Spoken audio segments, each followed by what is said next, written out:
අපේ මේ පොළවට යටින් තියෙනවා හිරු එළිය කවදාවත් වැටෙන්නේ නැති. හැබැයි නිල් පාට මැණික් කෙලියෙන් බබලන හරිම ලස්සන සිසිල් ලෝකයක්. ඒ තමයි නාග ලෝකය. මේක පාලනය කළේ නාගයා විසින්. ඉතින් මේ නාගයෝ සහ සූර්යයා කියන්නේ වෛරක්කාරයෝ. සූර්යයා ගින්දර, නාගයා කියන්නේ සිසිලස. මේ දෙන්නට එකට ඉන්න බෑ. ඉතින් ඕන දවසක් නාග ලෝකයේ හිටිය ලස්සන කුමාරිකාවකට ඕනෙ වෙනවා බුදුරජාණන් වහන්සේට පූජා කරන්න වටිනා දෙයක් ගැන මනුස්ස ලෝකයට එන්න. ඉතින් ඇය තීරණය කරනවා නාග ලෝකයේ තියෙන ලස්සනම මල, ඒ කියන්නේ කඩුපුල් මල අරගෙන බුදුරජාණන් වහන්සේ වඳින්න යන්න. ඒත් මේ මල කවදාවත් ගිනියම් ඉරේලිය දැකලා තිබුණේ නැහැ.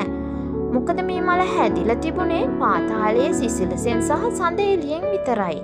ඉතින් නාග කුමරිය මේ මල නෙලන්න අත තියද්දිම මල ඇයට කතා කළා.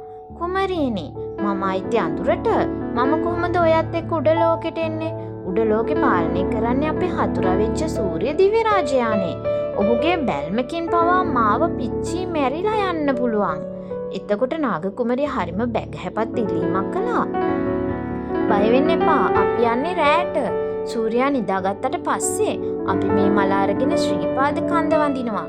හැබැයි මට පොරොන්දු වෙන්න ඉරේලිය වැටෙන්න කලින් අපි පූජාව තියන්න ඕනි කියලා මල බැගහැපත්ව නාග කුමරියකින් ඉල්ලීමක් කළා. ඔන්න ඉතින් මේ විදිහට නාග කන්‍යාවියන් රෑ මැදියේ මේ අහසින් යනවා සමනල කන්ද වදින්න. මේ වෙලාවේ කඩුපුල් මල තමන්ගේ මුළු සුවඳම දීලා පෙපෙනවා. ඉතින් නාග කන්‍යාවයන් මල් පූජා කර කර ඉද්දි නොදැනීම වෙලාව ගත වෙනවා. එකපාරටම නැගිනහිර අහසින් රතු පාට සූර්ය දිව්‍ය රාජයා පායන්න කරනවා. බය වෙච්ච නාග කන්‍යාවයන් කලබලෙන් ආපහු අහසට නගිනවා.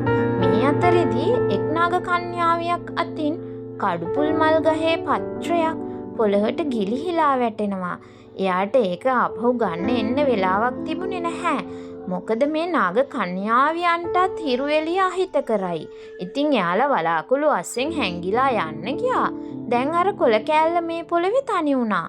හැබැයි ඒක මැරුණේ නැහැ. ඒකේ තිබුණේ නාග ලෝකයේ අමරණීය ජීවය. ඒ වැටුණු කොළ කෑල්ල වේගයෙන් මුල් ඇද්දා. නමුත් සූර්ය දෙවියන් මේක දැක්කා. තමන්ගේ හතුරන් වෙච්ච නාගයන් ගෙනාපු දේ තමන්ගේ රාජධානිය පැලවෙනවට සූර්ය දිව්‍ය රාජා කැමති වුණේ නෑ. එයාට හරිම කේන්ති. නමුත් මේ ගහ මුල් ඇදිලා තිබුණේ පොළවේ නෙවෙයි, ගස් බෙනේක. ඒ නිසා සූර්යාට මේක විනාශ කරන්න බෑ. එහෙම වුණොත් සූර්යාව භූමි මාතාවගේ ශාපයට ලක් වෙනවා. ඒ නිසාම සූර්යා දරුණු ශාපයක් කළා මේ ගසට. මාගේ රාජධානියේ උඹට පැලවෙන්න පුළුවන්. හැබැයි මගේ හිරු එළිය යටතේ ජීවත් වෙන්න මම උඹේ මලට කවදාවත් ඉඩ දෙන්නේ නැහැ. ඒකයි කඩුපුල් මලට තියෙන සාපය. පාන්දර 5 වෙද්දී පොඩි හරි හිරු එළියක් වැටෙද්දීම කඩුපුල් මල ගැහෙන්න ගන්නවා. සූර්ය රශ්මිය මලට දරා ගන්න බෑ. ඒ ශාපය නිසා මල එතනම හැකිලිලා පරවෙලා මැරිලා යනවා. නමුත් රාත්‍රියට කඩුපුල් මල හරිම ලස්සනට සුවඳ දීලා පිපෙනවා.